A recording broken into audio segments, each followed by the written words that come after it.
आप सभी का स्वागत है मेरे चैनल अध्ययन दीप पर। आज मैं एक नए विषय के साथ आया हूं, जो है हिंदी साहित्य का काल विभाजन और नामकरण। तो प्रमुख लेखकों ने और आचार्यों ने कौन कौन से नामकरण दिए, किस प्रकार से उनका विभाजन किया, भारतीय तथा पाश्चात्य कवियों द्वारा विभाजन किए गए नाम का हम अध्ययन करेंगे।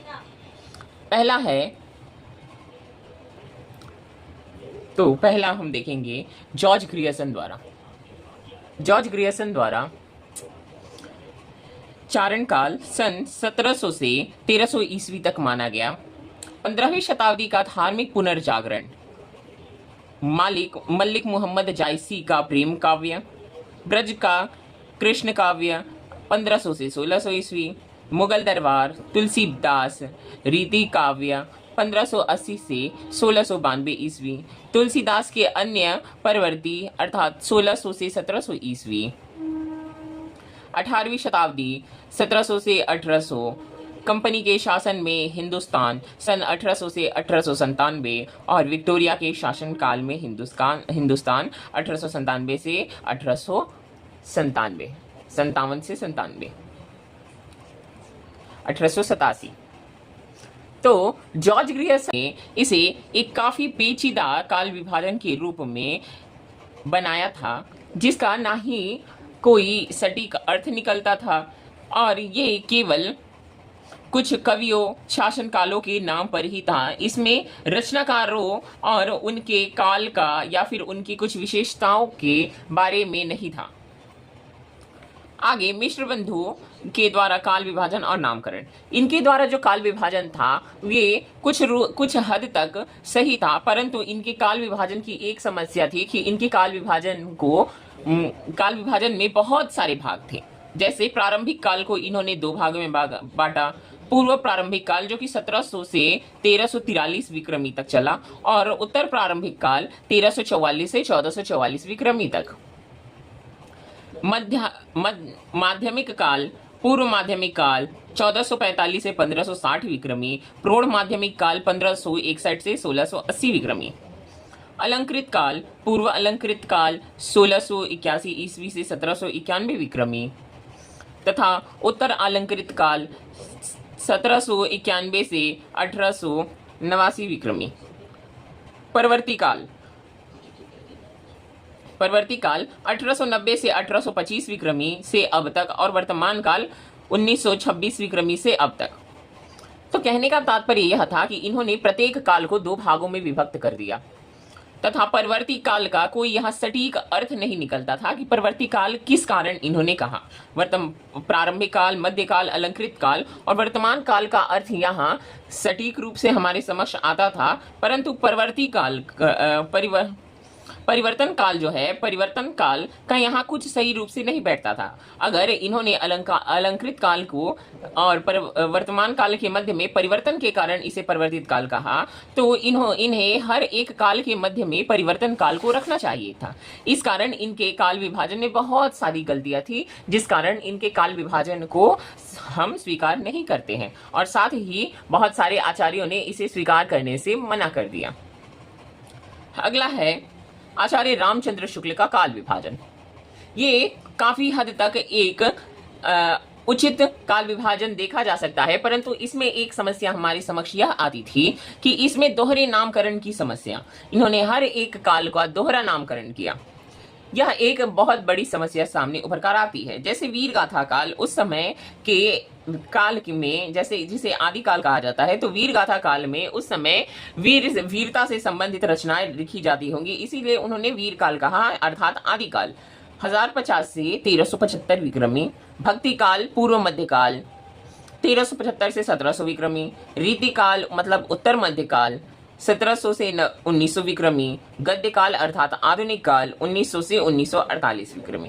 कहने का तात्पर्य यह है कि इनके काल विभाजन के कारण एक आने वाले सभी रचनाकारों को एक मोटे तौर पर काल विभाजन का रूप मिल गया था, जिसका अनुसरण करते हुए इन सभी ने अपने अपने काल विभाजन किए, परंतु उनका मुख्य आधार आचार्य रामचंद्र शुक्ल का काल विभाजन ही रहा।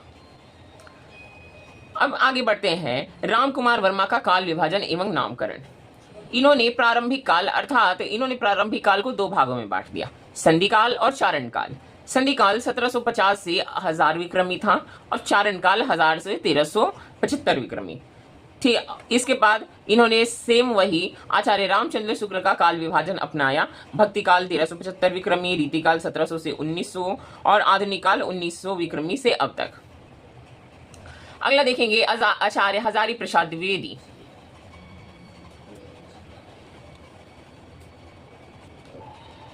आचार्य हजारी प्रसाद द्विवेदी का काल विभाजन एवं नामकरण। इन्होंने केवल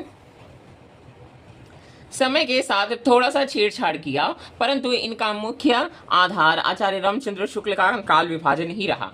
जैसे आदिकाल इन्होंने 1050 से 1350 माना और यही आचार्य रामचंद्र शुक्ल 1050 से 1375 माना।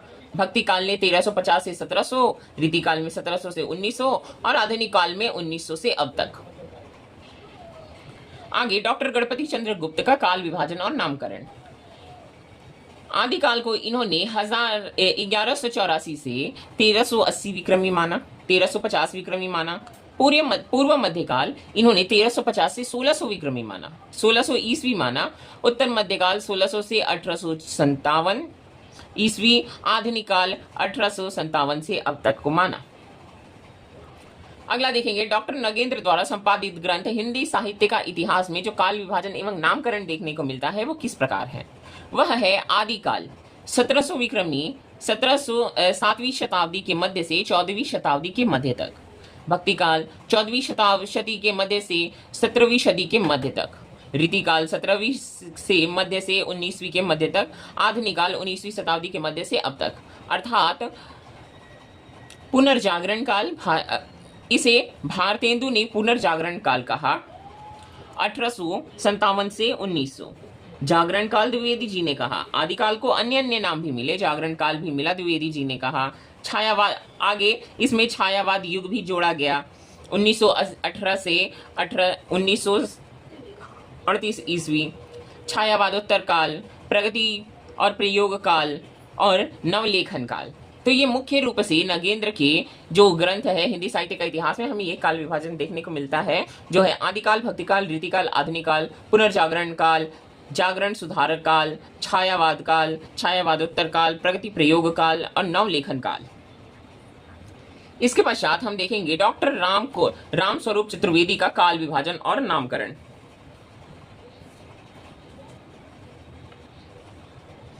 इनका है चतुर्वेदी जी अपने इतिहास ग्रंथ आचार्य शुक्ल के काल विभाजन की स्वीकृति कुछ संबोधन के साथ इस प्रकार करते हैं। आदिकाल वीरगाथा काल 1050 से 1350, पूर्व मध्यकाल भक्ति काल सन 1350 से 1650, उत्तर मध्यकाल रीतिकाल अर्थात 1650 से 1850, आधुनिक काल गद्य काल 1850 से अब तक।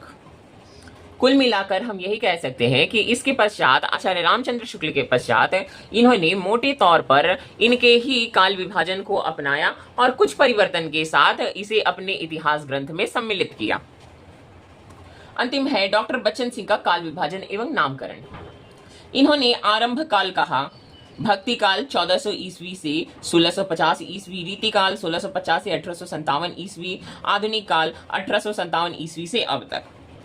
तो यह कुल मिलाकर हम निष्कर्ष पर यह पहुंचते हैं कि हम आचार्य रामचंद्र शुक्ल द्वारा ही संपादित हिंदी साहित्य का इतिहास में आदिकाल 1050 से 1375, पूर्व मध्यकाल अर्थात भक्ति काल को हम 1375 से 1700, रीति काल को 1700 से 1900 और आधुनिक काल को 1900 से अब तक मानते हैं। आज की क्लास में केवल इतना ही। आपको हमारा यह विषय पसंद आया तो इसे लाइक करिए, सब्सक्राइब करिए। हम इसी प्रकार के और भी वीडियो लाते रहेंगे। धन्यवाद।